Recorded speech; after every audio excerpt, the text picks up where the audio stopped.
Dalam zaman Daud terjadilah kelaparan selama 3 tahun berturut-turut.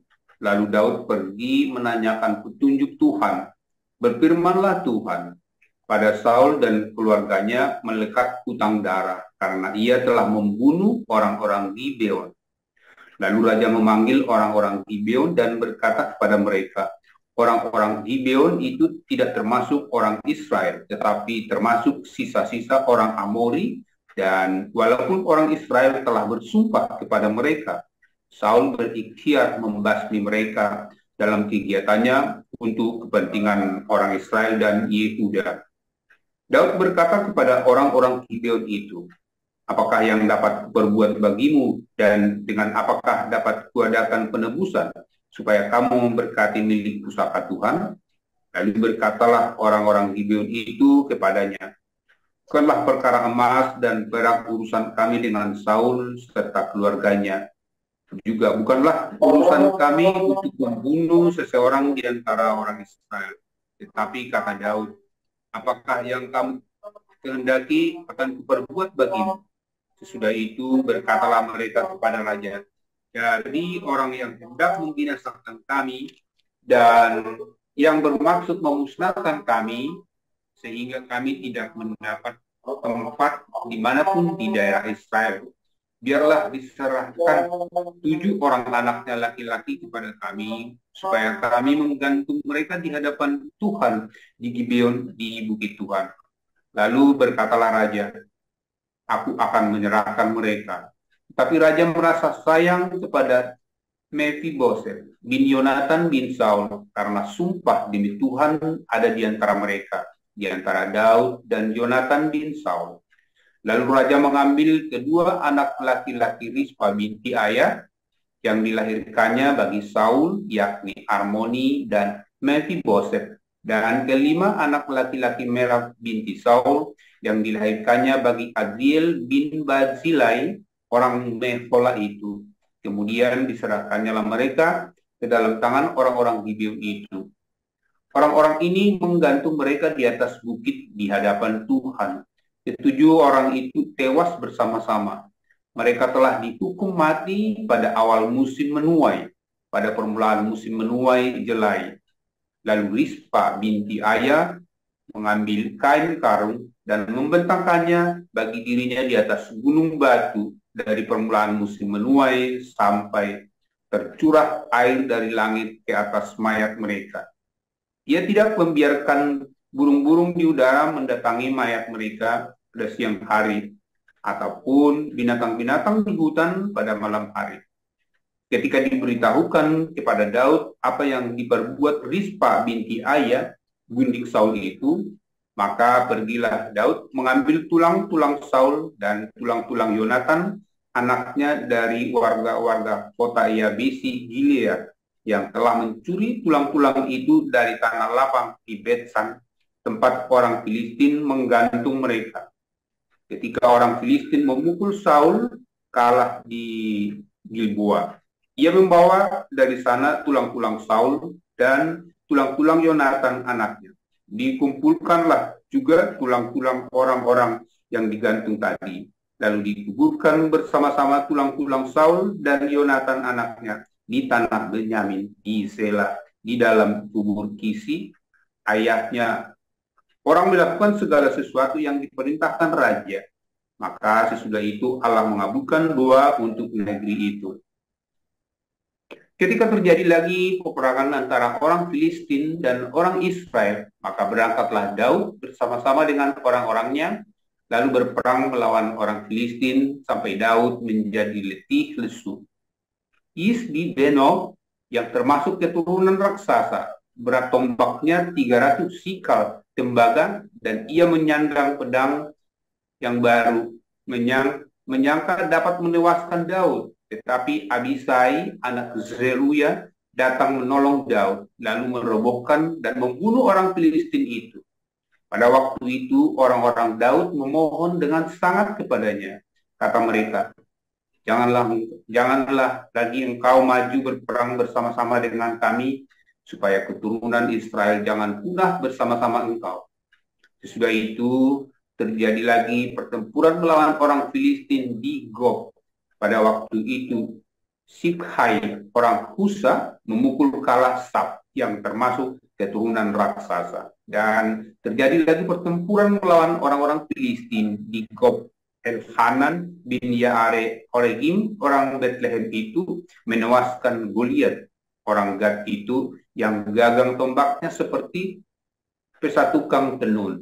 Lalu terjadi lagi pertempuran di Gad, dan di sana ada orang yang tinggi perawakannya, yang tangannya dan kakinya masing-masing berjari 6, 24 seluruhnya. Juga orang ini termasuk keturunan raksasa.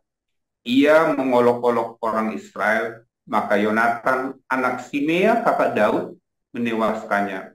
Keempat orang ini termasuk keturunan raksasa di Gad. Mereka tewas oleh tangan Daud dan oleh tangan orang-orangnya. Demikian.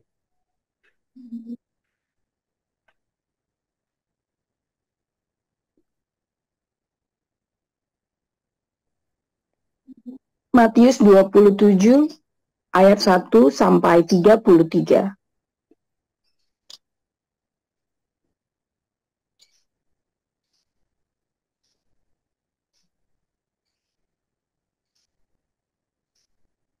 Ketika hari mulai siang, semua imam kepala dan tua-tua bangsa Yahudi berkumpul dan mengambil keputusan untuk membunuh Yesus. Mereka membelenggu dia,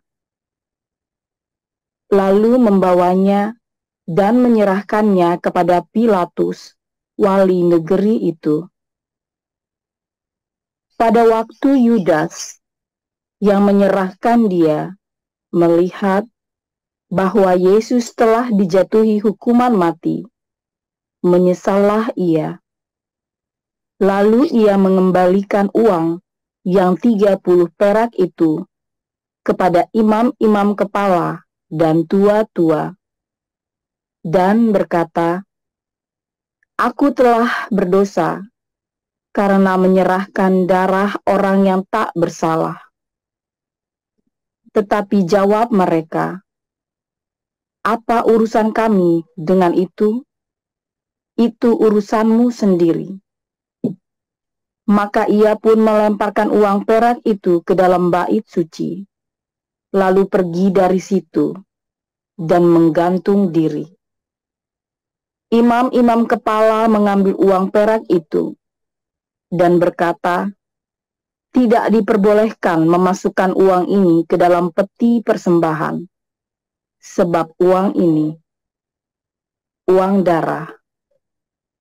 Sesudah berunding, mereka membeli dengan uang itu tanah yang disebut tanah tukang periuk untuk dijadikan tempat pekuburan orang asing. Itulah sebabnya tanah itu sampai pada hari ini disebut tanah darah. Dengan demikian, genaplah firman yang disampaikan oleh Nabi Yeremia. Mereka menerima 30 uang perak, yaitu harga yang ditetapkan untuk seorang menurut penilaian yang berlaku di antara orang Israel. Dan mereka memberikan uang itu untuk tanah tukang periuk, seperti yang dipesankan Tuhan kepadaku. Lalu Yesus dihadapkan kepada wali negeri, dan wali negeri bertanya kepadanya, "Engkaukah raja orang Yahudi?" Jawab Yesus, "Engkau sendiri mengatakannya." Tetapi atas tuduhan yang diajukan imam-imam kepala dan tua-tua terhadap dia, ia tidak memberi jawab apapun. Maka kata Pilatus kepadanya, "Tidakkah engkau dengar betapa banyaknya tuduhan saksi-saksi ini terhadap engkau?" Tetapi ia tidak menjawab suatu kata pun, sehingga wali negeri itu sangat heran. Telah menjadi kebiasaan bagi wali negeri untuk membebaskan satu orang hukuman pada tiap-tiap hari raya, itu atas pilihan orang banyak. Dan pada waktu itu, ada dalam penjara seorang yang terkenal kejahatannya, yang bernama Yesus Barabas. Karena mereka sudah berkumpul di sana, Pilatus berkata kepada mereka, "Siapa yang kamu kehendaki kubebaskan bagimu? Yesus Barabas atau Yesus yang disebut Kristus?" Ia memang mengetahui bahwa mereka telah menyerahkan Yesus karena dengki. Ketika Pilatus sedang duduk di kursi pengadilan, istrinya mengirim pesan kepadanya, "Jangan engkau mencampuri perkara orang benar itu, sebab karena dia, aku sangat menderita dalam mimpi tadi malam." Tetapi oleh hasutan imam-imam kepala dan tua-tua, orang banyak bertekad untuk meminta supaya Barabas dibebaskan dan Yesus dihukum mati. Wali negeri menjawab dan berkata kepada mereka, "Siapa di antara kedua orang itu yang kamu kehendaki kubebaskan bagimu?" Kata mereka, "Barabas." Kata Pilatus kepada mereka, "Jika begitu, apakah yang harus kuperbuat dengan Yesus yang disebut Kristus?" Mereka semua berseru, "Ia harus disalibkan." Katanya, "Tetapi kejahatan apa yang telah dilakukannya?" Namun mereka makin keras berteriak, "Ia harus disalibkan." Ketika Pilatus melihat bahwa segala usaha akan sia-sia, malah sudah mulai timbul kekacauan, ia mengambil air dan membasuh tangannya di hadapan orang banyak dan berkata, "Aku tidak bersalah terhadap darah orang ini. Itu urusan kamu sendiri."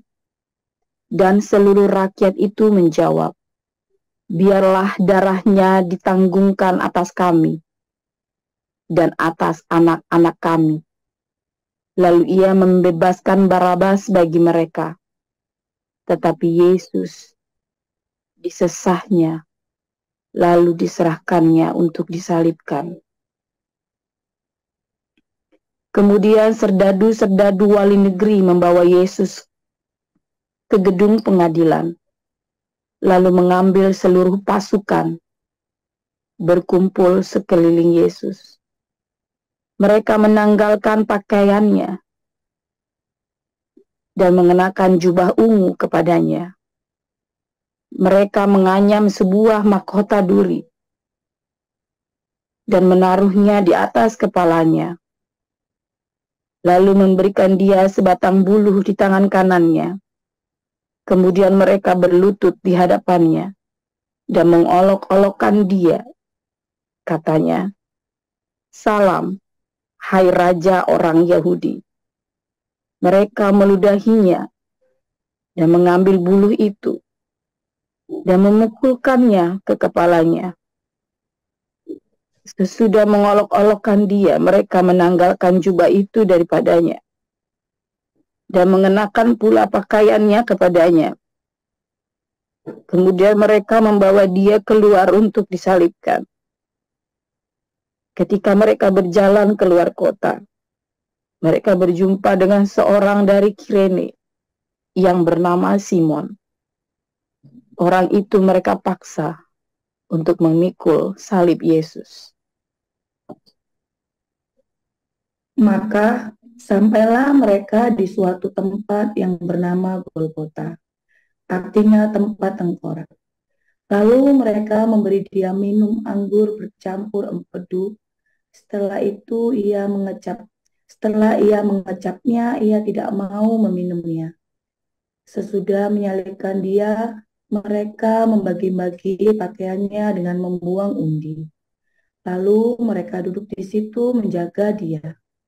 Dan di atas kepalanya terpasang tulisan yang menyebut alasan mengapa ia dihukum. "Inilah Raja orang Yahudi." Bersama dengan dia disalibkan dua orang penyamun, seorang di sebelah kanan dan seorang di sebelah kirinya. Orang-orang yang lewat di sana memuja dia dan sambil menggelengkan kepala. Mereka berkata, engkau yang mau merubah, hai engkau yang mau merubuhkan bait suci dan mau membangunnya kembali dalam 3 hari. Selamatkanlah dirimu jika engkau anak Allah. Turunlah dari salib itu. Demikian juga imam-imam kepala bersama-sama ahli Taurat dan tua-tua mengolok-ngolok dia, dan mereka berkata, orang lain ia selamatkan, tetapi dirinya sendiri tidak dapat ia selamatkan. Ia raja orang Israel, baiklah ia turun dari salib itu, dan kami akan percaya kepadanya. Ia menaruh harapannya pada Allah, baiklah Allah menyelamatkan dia. Jikalau Allah berkenan kepadanya, karena ia telah berkata, aku adalah anak Allah. Bahkan penyamun-penyamun yang disalib bersama-sama dengan dia mencelanya demikian juga. Mulai dari jam 12 kegelapan meliputi seluruh daerah itu sampai jam 3. Kira-kira jam 3 berserulah Yesus dengan suara nyaring. Eli, Eli, lama sabatani. Artinya, Allahku, Allahku, mengapa engkau meninggalkan aku? Mendengar itu, beberapa orang yang berdiri di situ berkata, ia memanggil Elia. Dan segeralah datang seorang dari mereka. Ia mengambil bunga karang, mencelupkannya ke dalam anggur asam, lalu mencucukkannya pada sebatang bulu dan memberi Yesus minum. Tetapi orang-orang lain berkata, jangan, baiklah kita lihat, apakah Elia datang untuk menyelamatkan dia. Yesus berseru pula dengan suara nyaring, lalu menyerahkan nyawanya. Dan lihatlah, tabir bait suci terbelah 2 dari atas sampai ke bawah, dan terjadilah gempa bumi, dan bukit-bukit batu terbelah, dan kuburan-kuburan terbuka, dan banyak orang kudus yang telah meninggal bangkit. Dan sesudah kebangkitan Yesus, mereka pun keluar dari kubur, lalu masuk ke kota kudus dan menampakkan diri kepada banyak orang. Kepala pasukan dan prajurit-prajuritnya yang menjaga Yesus menjadi sangat takut ketika mereka melihat gempa bumi dan apa yang telah terjadi, lalu berkata, sungguh, ini adalah anak Allah. Dan ada di situ banyak perempuan yang melihat dari jauh, yaitu perempuan-perempuan yang mengikuti Yesus dari Galilea untuk melayani dia. Di antara mereka terdapat Maria Magdalena dan Maria ibu Yakobus dan Yusuf dan ibu anak-anak Zebedeus. Menjelang malam datanglah seorang kaya, orang Arimatea yang bernama Yusuf, yang telah menjadi murid Yesus juga. Ia pergi menghadap Pilatus dan meminta mayat Yesus. Pilatus memerintahkan untuk menyerahkannya kepadanya. Dan Yusuf pun mengambil mayat itu, mengapani dengan kain lenan yang putih bersih, lalu membaringkannya di dalam kuburnya yang baru, yang digalinya di dalam bukit batu. Dan sesudah menggulingkan sebuah batu besar ke pintu kubur itu, pergilah ia. Tetapi Maria Magdalena dan Maria yang lain tinggal di situ, duduk di depan kubur itu. Keesokan harinya, yaitu sesudah hari persiapan, datanglah imam-imam kepala dan orang-orang Farisi, dan mereka berkata, Tuhan, kami ingat bahwa si penyesat itu sewaktu hidupnya berkata, sesudah 3 hari aku akan bangkit. Karena itu perintahkanlah untuk menjaga kubur itu sampai hari yang ketiga. Jikalau tidak, murid-muridnya mungkin datang untuk mencuri dia. Lalu mengatakan kepada rakyat, ia telah bangkit dari antara orang mati, sehingga penyesat yang terakhir akan lebih buruk akhirnya daripada yang pertama. Kata Pilatus kepada mereka, ini penjaga-penjaga bagimu, pergi dan jagalah kubur itu sebaik-baiknya. Maka pergilah mereka Dan dengan bantuan penjaga-penjaga itu, mereka memeterai kubur itu dan menjaganya. Terima kasih, amin.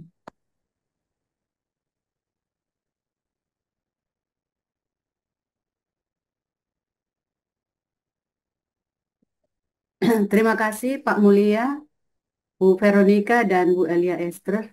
Tuhan Yesus memberkati. Kita akan mendengarkan renungan firman Tuhan oleh Dr. Joseph Pauljang dengan judul Kutukan Nyi Roro Kidul. Silakan Pastor Paul.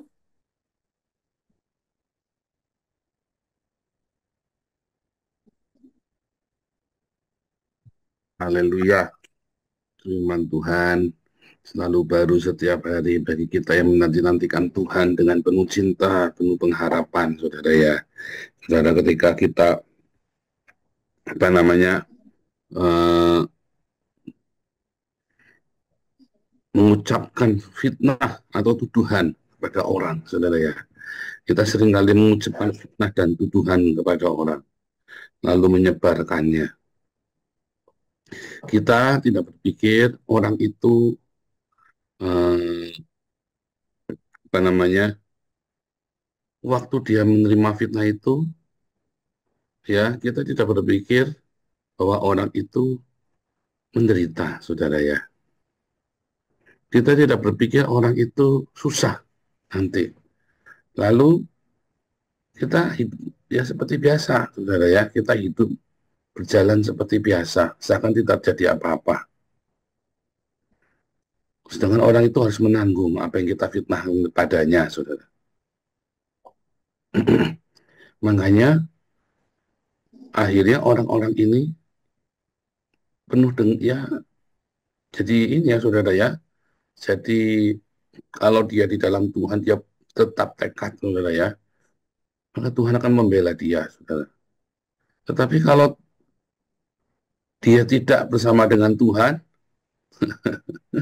ya orang ini akan hancur, ya, saudara ya. Bahkan Tuhan Yesus pun dibunuh karena fitnah, karena sebuah fitnahan, saudara. Banyak kali, ya, saudara ya, kalau kita menuduh orang, kita menuduh dan kita menuduhnya di tempat umum, melalui media sosial lagi kita buka, saudara ya. Sekalipun kamu yakin kamu benar, saudara ya, katakannya itu di tempat yang baik, saudara ya, di tempat yang tersembunyi, empat mata. Kalau kamu lagi nuduh orang, kamu tidak setuju dengan orang itu, kamu ngomonglah baik-baik. Makanya Tuhan Yesus ajarkan kepada kita, kalau kamu yakin orang itu salah, kamu ngomong empat mata, saudara. Kalau orang itu tetap ngeyel, kamu ajak teman, saksi, buat ngomongin. Ya, saudara ya.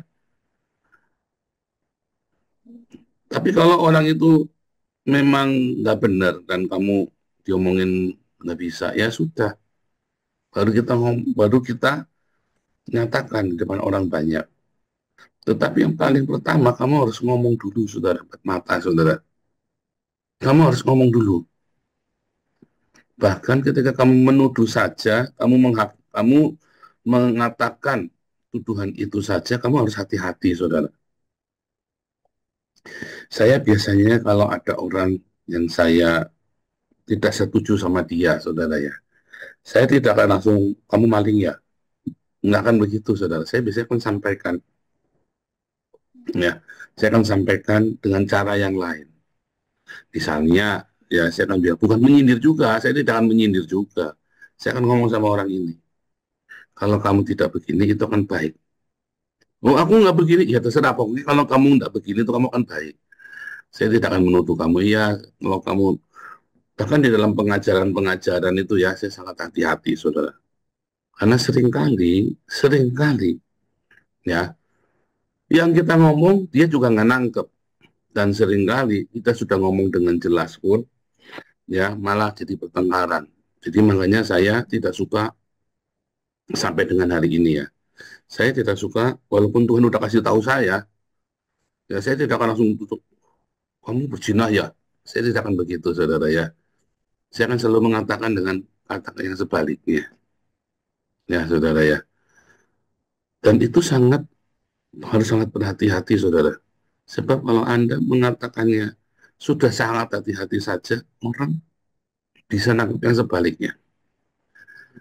Ya, biasanya kalau ada orang berzina, misalnya nih ya, suatu ketika waktu saya jadi full timer ya, saudara ya, ada orang yang berzina, saudara. Tetapi orang ini nekat saudara, masih mau melayani Tuhan, ya saudara. Saya nggak bisa langsung bilang, kamu berzina nggak boleh melayani Tuhan lagi, nggak bisa, saudara. Itu namanya saya menghakimi dia. Walaupun beneran, saudara, tetapi nggak bisa. Kamu berzina, kamu nggak boleh melayani Tuhan lagi. Nggak boleh, saudara. Saya akan ngomong dengan cara apa, saudara? Kalau kamu tidak kudus hidupnya dan kamu masih melayani Tuhan, maka yang datang adalah kutuk, bukan berkat. Dan itu adalah sebuah perkataan. Kecuali ada sesuatu, ya, ada sesuatu yang memang dia terang-terangan, dia bilang jangan Pak, diomongin ya, misalnya dia jelas-jelasan ya nyelingkuhin jemaat, kita bilangin jelas-jelasan ya di depan mata, janganlah ya, kita omongin saudara. Tetapi seringkali orang kalau sudah berzina, sudah selingkuh itu nggak bisa diomongin, saudara, nggak ada malunya. Dia berzina, dia lakukan itu juga karena nggak ada malunya. Makanya biasanya kalau orang sudah berzina itu nggak saya tegur, saudara. Kalau dia sudah berzina melakukan hubungan seks, biasanya nggak saya tegur, saudara. Biasanya malah saya biarkan saja. Nah, biarkan. Sudah, orang itu nggak bisa diomongin, saudara. Orang yang berzina itu, ya, biasanya sudah nggak bisa diomongin. Oh, Daud bisa, Pak? Iya, Daud. Nah, makanya Daud disayang sama Tuhan. Orang kalau berzina itu susah diomongin, saudara ya. Saya nggak saya. Makanya Daud itu disayang Tuhan. Dia berzina dan dia bertobat. Langsung bertobat, saudara. Itu ditegur. Karena orang yang berzina ini nggak tahu malu, saudara. Dia sudah hilang semuanya, gelap. Sudah gelap. Kamu tegur pun dia akan tetap kembali ke sana. Kamu kasih tahu pun tetap kembali. Karena memang sudah ditekatin sama dia. Memang sudah ditekatin soalnya ya. Kalau orang berzina itu. Dan namanya berzina itu sekali. Dan dia selalu nanti ada yang dua kali nanti. Ya. Nah, satu saudara ya. Jangan pernah menuduh langsung. Kamu berzina ya. Nah, itu nggak boleh saudara ya. Jangan kamu berdosa ya. Kamu maling ya. Itu walaupun kamu empat mata pun saudara, itu adalah perkataan yang tidak baik saudara ya. Satu, walaupun tuduhanmu benar pun itu tidak baik saudara. Karena pada kenyataannya lebih banyak kita nggak benar. Dan ada sesuatu yang sebetulnya dia punya alasan saudara ya. Sehingga kamu akhirnya, misalnya kamu maling ya, kamu mencuri ya, kamu kemarin nipu ya. Itu tuh omongan-omongannya nggak benar saudara. Kamu baiknya ngomong, kalau kamu begini, nanti akibatnya seperti ini. Nah, nanti orang itu biar me, apa namanya mengolah sendiri, saudara. Tapi kalau bilang kamu nipu ya, itu tuh omongan-omongan yang seperti kamu menuduh dia. Padahal orang itu tidak bermaksud menipu, tapi ada kondisinya, saudara. Ada kondisi yang lain yang tidak benar. Tapi kamu tuduh dia nipu, saudara. Orang ini misalnya gara-gara melanggar SOP, itu orang mau nipu ya. Nah, itu tuh, saudara ya, seperti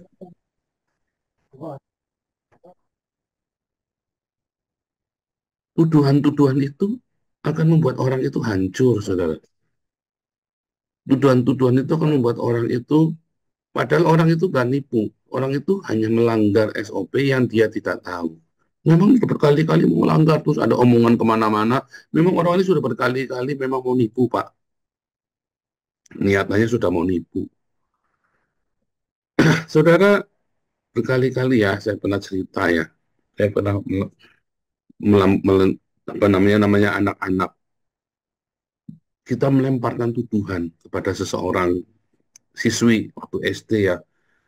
Semua orang nuduh dia. Nah, karena saya leadernya, saya kan kalau nakal dulu ya, jadi mereka selalu ikut saya lari kemana, mereka ikut lari. Nah, mereka menantikan saya, mengatakan mereka bahwa si siswi ini curang. Kalau ulangan pakai kalkulator, dia bawa kalkulator di tasnya. Akhirnya saya bilang, iya, saya juga melihat. Padahal waktu itu karena saya ditekan oleh teman-teman yang lain, saudara ya. Saya takut kehilangan pengaruh dari mereka. Nah, orang juga kalau nuduh, mengapa Yesus disalib, lalu orang rame-rame nuduh, saudara. Sebetulnya yang nuduh itu hanya para imam. Tapi orang-orang ini terpengaruh. Dia tidak mengerti apa-apa. Ikut nuduh, saudara. Sama ya, kita kasak kusuk ya. Ini Paul ini maling donasi, dimaling di ini. Orang ini kasak kusuk, saudara. Lalu ada orang nggak ngerti nggak apa, dia langsung WhatsApp ke saya, saudara ya. Apa betul kamu mengambil donasinya KKC? Tak pisui orang ini, saudara. Langsung tak pisui, saudara ya. Nah, kamu datang langsung, apa betul kamu ngambil donasi apa aja? Itu kan pertanyaan yang tidak sopan, gitu ya. Pertanyaan yang nggak baik. Kamu bertanya saja, kamu nggak ngerti saja, kamu kurang ajar, saudara. Apa betul kamu maling donasi aja? Ya kan, itu saja nggak baik. Itu nyakitin, saudara. Ngomong-ngomong seperti itu menyakitkan, saudara ya. Nah, makanya, saudara ya, makanya ketika kita mau melakukan satu tuduhan kepada orang, kita pikirlah baik-baik, saudara. Karena nanti itu berbalik kepadamu, saudara. Dan ketika orang yang melawan, ya, dan dia mengucapkan yang tidak baik, maka alam semesta itu akan mendengarkan, saudara. Akan mendengarkan tuduhanmu itu, akan mendengarkan pembalasan dari dia. Saudara, di kelas profetik ya, kita belajar ya, nanti tentang sumpah, serapah, tentang kutuk, maki-makian, saudara. Ketika kita memaki atau mengucapkan sebuah yang tidak baik tanpa dasar, maka itu nggak akan terjadi tanpa dasar ya. Artinya orang itu nggak apa-apa, terus kamu sumpahin mati gara-gara kamu iri, dia ganteng apa dia cantik, kamu sumpahin terus. Nggak akan terjadi, saudara. Alkitab sudah mengatakan, sumpah tanpa dasar itu nggak akan terjadi. Nggak akan kutuk tanpa dasar. Tetapi ketika orang itu ditindas dan dia mengucapkan hal yang tidak baik, saudara, apalagi sampai puasa, maka akan terjadi yang dia ngomong. Walaupun kita diajari untuk jangan menjadi saluran kutuk. Karena apa ya? Karena kita kan terkutuk. Siapa yang mengucapkan kutuk akan ikut terkutuk juga, saudara. Jadi lebih baik pasrahkan kepada Tuhan. Kalau kamu dalam pihak dituduh, ya jangan sampaikan kutuk, kita serahkan sama Tuhan. Makanya ketika saya dituduh, difitnah macam-macam, saya diam, saudara. Saya tidak menyampaikan kutuk, saya cuma mengingatkan, hati-hati. Saya sedang berperang di dalam jalan Tuhan, nanti kamu disambar sama iblis. Dan memang kenyataan kan, semua disambar sama iblis, semua hancur, semua yang mau fitnah saya. Tapi memang kadang-kadang orang nggak ngerti ya, ketika ngomong begitu dia, ini Paul ini apa terima 1.000 rupiah per kilo. Orang ini nggak pakai otak yang ngomong ini, saudara ya. Orang ini nggak pakai otak ketika nuduh. Saya apa maling donasi, nyuri inilah, nyorok ini segala macam. Kayak enakan si Paul dapat donasi dari Yayasan Damaris, dari Bun Pagi. Orang ini kadang-kadang nggak mikir ya, saudara, yang ngomong menuduh begitu ya. Jadi hati-hati, saudara. Karena tuduhan-tuduhanmu itu menyakitkan, saudara ya. Walaupun saya tetap tertawa, saya tetap tersenyum, ya. Sebenarnya itu tetap kita sampai ngelus dada ya, saudara ya. Sampai ngelus dada. 30 miliar saya kumpulkan, saya tidak pernah minta serupiah pun. Saya pernah dituduh bayar dosen HBC, katanya pakai duitnya Hagius Embun Pagi, saudara. Sampai cekelan batuk saya. Saudara, Dr. Vivina, Ahmad Fauzi, Pastor Daniel, kalau ngajar di HBC ya, bukan di Zoom saya, disambungkan beda ya, tapi di HBC. Itu saya bayar pakai uang saya pribadi, saudara. Pakai uangnya yang kalian bayar itu. Ya, yang kalian bayar itu HBC itu ya. Saya bayar. Dosen-dosen itu nggak gratisan, dan saya bayar. Saya bayar dengan benar, ya, saudara ya. Saya bayar.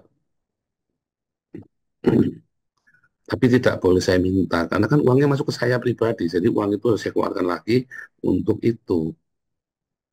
Nah, tapi ada aja ya nuduh ya saudara ya. Dan itu nggak cuma saya saja saudara, untuk kita semua. Ini kan saya lagi cerita, bukan saya lagi curhat juga.